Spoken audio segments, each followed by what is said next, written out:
Hey YouTube, this is Nardles back again with another review, this time of the Gosei Great Megazord from Power Rangers MegaForce. So this includes two cards for the action card game. So you get P30, Gosei Great Megazord, and in the morpher.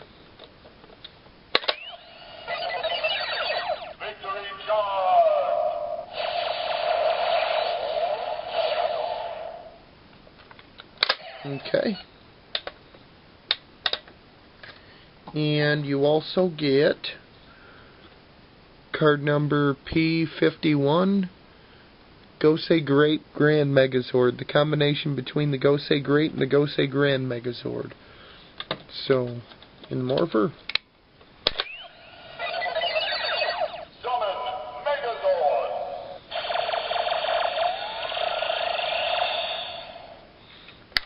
Okay. Now that we've got that out of the way,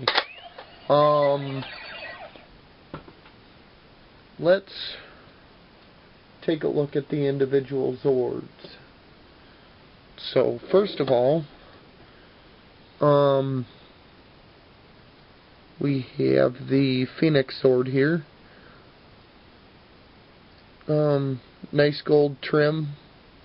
Everything that's pretty decent for an American one lately, so I already like these Zords better than the Samurai ones, so that's always a plus. Not that that's very hard, but...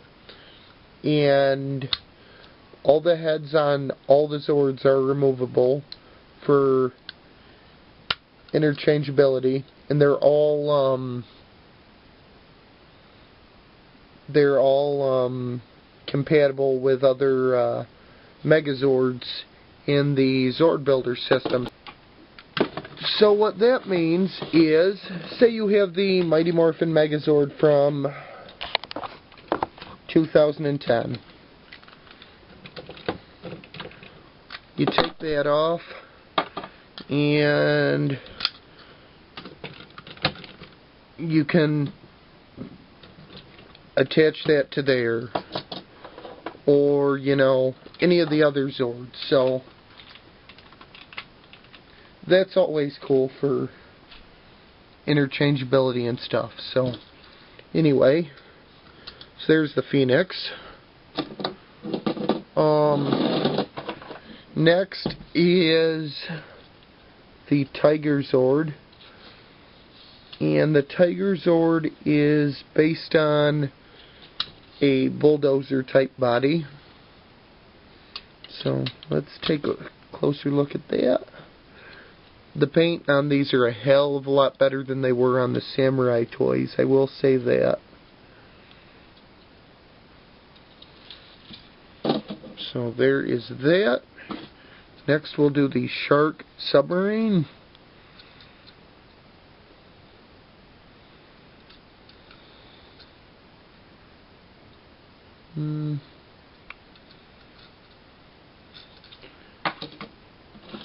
And the Snake Train.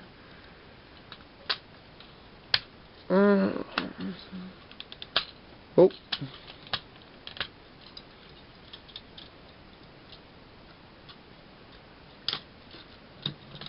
This one's the most basic looking out of all of them.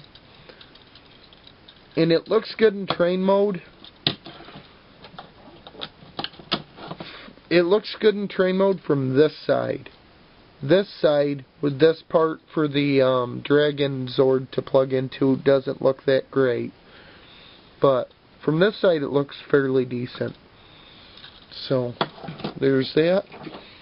And the Dragon Zord.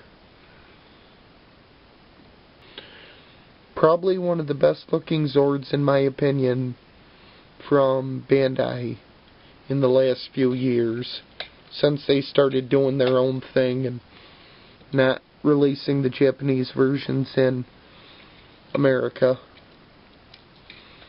But and yes, I know they released the Shinkano and the Deluxe Gosei Great in America, but not in the main line. So this does have rolling wheels, and the wings move forward and back, and then up and down, that.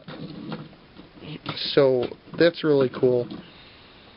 So let's go ahead and combine this.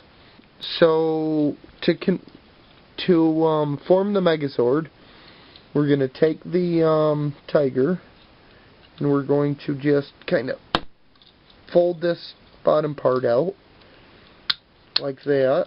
It'll lock into place and it'll become the leg. So that's like a lot of other Megazords, like the Mighty Morphin Megazord or the Lightspeed Zords or something like that. How feet are formed usually. So for the Snake Zord, just lock that like that and fold that piece down, and then fold the snake head while keeping it on. Fold that down like that, and just peg the Tiger Zord into the side. So the next thing you want to do is take the Dragon Zord, fold the head down, and collapse the neck in. And then we're going to pull the tail off and set that to the side. Oh. But also, that does bring up a good point. All the little heads roll on themselves on their own. So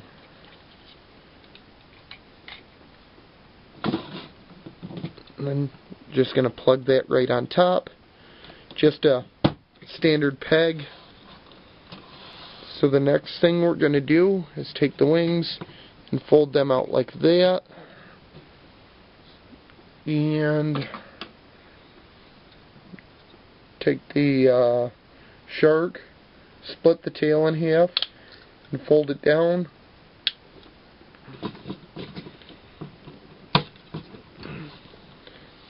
Lock that on that side. For Phoenix, collapse that and attach to that side. Now, one good thing they did do is they give you a place to store the head. So you just pop that off, and it's a normal port like for all the little Zords. So take the head, place it up top, take the sword, and place it in this side. So there is the Gosei grate. Now, first of all, we'll go through the articulation. Arms move up and down. That's all you get.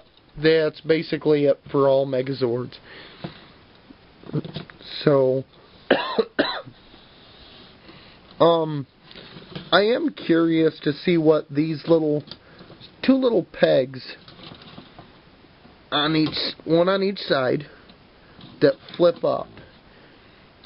I'm not sure, nothing's been confirmed, but I would assume that's for when they do Gosei Ultimate, when it pegs on the back so it'll rest on there better.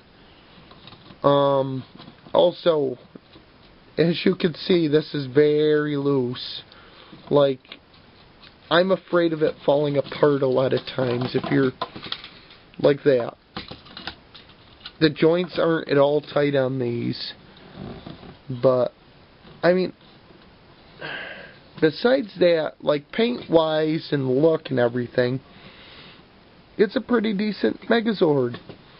I mean, it's a little smaller than the ones we used to get, but I mean, there's some that are about the same size. So for size comparison with some other stuff, let's bring in Titus. So as you can see, he's a lot shorter than Titus is. Or maybe, what do I got laying around? Claptrap. So, so should you get it, or shouldn't you get it? Well, if you're gonna get all of the American versions of all the Zords and everything, get this. If you're not, just spend the extra money and get the Japanese version and get the Zords for them. They're not that much more expensive when you get to like the C Brothers and stuff. Plus there's 2 Zords from Japan that you couldn't get in America. The Mystic Brother, the Ostrich, and the Datas Hyper. If you can get that, get the Japanese version. If not, this is a pretty decent substitute. So, alright. Thanks for watching. And this is Nerdle signing out.